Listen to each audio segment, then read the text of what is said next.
Welcome, guys. So, today we're going to be talking about Untameable, the first impression of Untameable, Chapter 1 and Chapter 2 description. Review. So, Untameable Chapter 1 and Chapter 2 became available last week on Fridays or Saturdays, depending on what time zone you're on. So, this is a pretty interesting book, is all I can say here. So, this is basically what we saw, what it seemed like a smut bug, but it's a pretty hardcore smut. Like, a lot of VIP folks were saying when this was first released back in February that the smut in this bug is even more than the nanny affair bug. I refuse to believe at the moment, but now I see that. But beside the fact, I quite liked the love interest in this book, so I chose the white female option as Kid Jackson. Let me know, what about you guys? And to be honest, there's a forbiddenness to it, and that's the heart of the whole smut story here, and how it's built. I think as a standalone book, which is it gonna be probably, it's a perfect smut book, I would say. You know, because we don't have a billionaire love interest again, and it's quite interesting, like some childhood crush turning up something. It's a good old trope we see, and it's quite a good read, enjoyable read. So we start off, we see the main character. It's a gender customizable main character. Have come from the city now after a long time. We went for a college degree, and then we were having problem with the horse, and we were about to get dropped from it when our love interest saves us.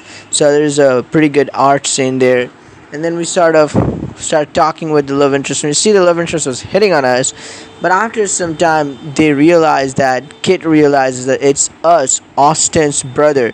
So Austin's the one whose ranch it is, and for who Kit works, and Kit and Austin are childhood best friends. So we had a crush on our brother's best friend for so long, since childhood. And then we see some lines specifically from the main character. Ah, damn. That was like, I mean, some bold statements the main character came up with in that first few moments, and some descriptions. I don't think I have seen, this is a really, really, forward in terms of the, like, how the main character was talking with the love interest kid, and there was a burning pleasure, so they were trying to get closer, but there's a repulsion, like they can't, because kid says this is not supposed to work out. And then in a diamond scene, we can go after the horse which ran away, and there is a threat of cougar. So they will also spend some time together and catch up with Kit. And we'll see basically throughout the course that our desire for Kit is coming to the surface. It's hitting the lid. It's trying to open it up, but Kit is again closing it, saying this can't happen. And then we go to our ranch, and we see our brother Austin. And so basically, the moral of the story here would be from chapter 1 and chapter 2 that Austin's our brother.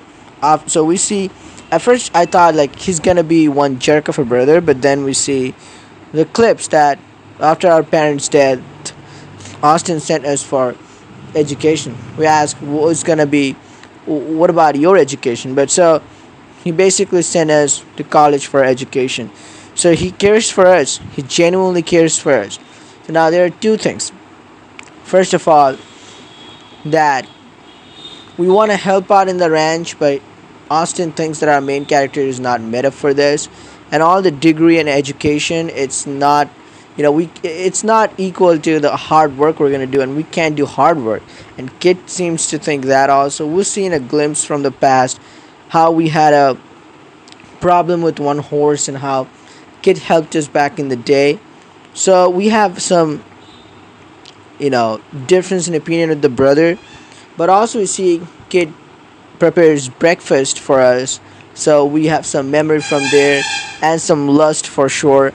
But we also hear that Kit is like a playboy character here, like spends each night with a different person and stuff like that. And our brother straight up warns us that this is not the kind of woman or man we should bring. Like, they don't want us to date this kind of a person. Like, that's just not for, like, Austin doesn't hate on Kit for this, but Austin just doesn't want us, their brother, to date or to be with a person like that. And then we see our best friend in chapter 2, I guess. Then we go to the nearby bar to clear up our mind and the feelings for Kit. And there we'll meet a lot of different new people. Like, the faces aren't new per se because they're like, reused faces basically. So I feel like one thing about this book, this could be a problem, just like Shipwrecked, that we can see a lot of, lot less characters in this book. You know what I mean? Like, not a lot of characters in this book. So that could well be true. It could well be, between Austin, our main character, and our love interest, and occasionally the bar people we saw and our best friend on call. And I just spend the time in bar. We can hear stories in the diamond scene about, who has crush on Kid and some dirts like, Kid's supposed affair with a really old teacher from our high school and all the other tidbits and who is got the hearts for who. And then Kid comes in there, and we sort of see heartbeats racing, and then there's another guy coming in who's probably very rich, and then we try to make Kid jealous, but we see the guy is turning on us and says that he wants to have something with us because clearly we want it. And then the jealousy hits.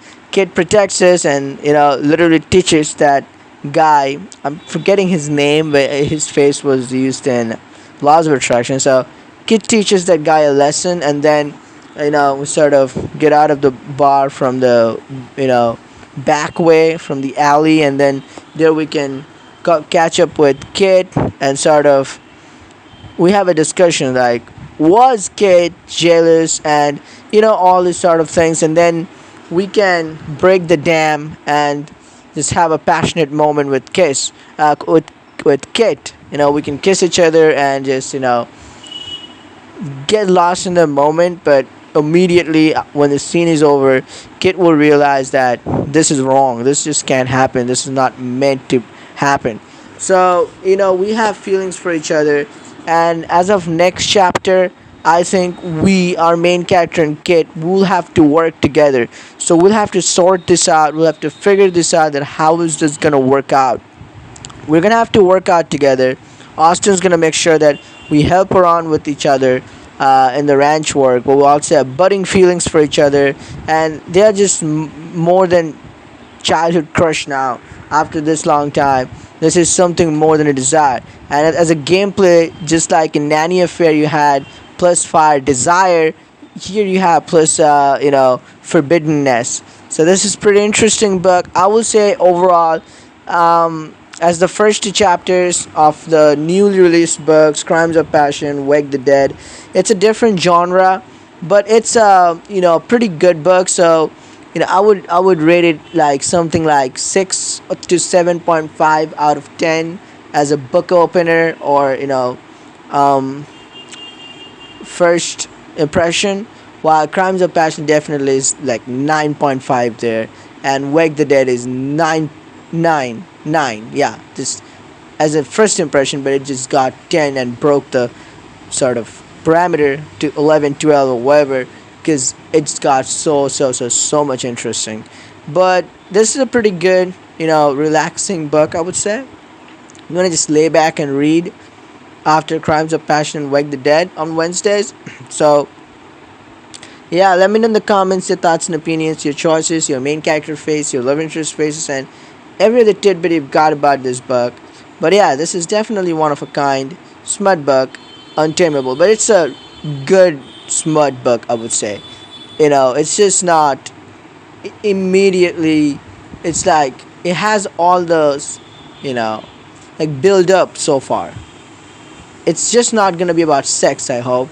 Like, the feelings, the forbiddenness, it's what makes any smut book, I would say, interesting. Like the Nanny Affair book 1. But book 2 had too much like just hook up, and it got boring. They tried to make some plots, and it was just waste completely because they didn't make anything work. So let's see how it turns out. Let me know in the comments. I'll see you. Peace out.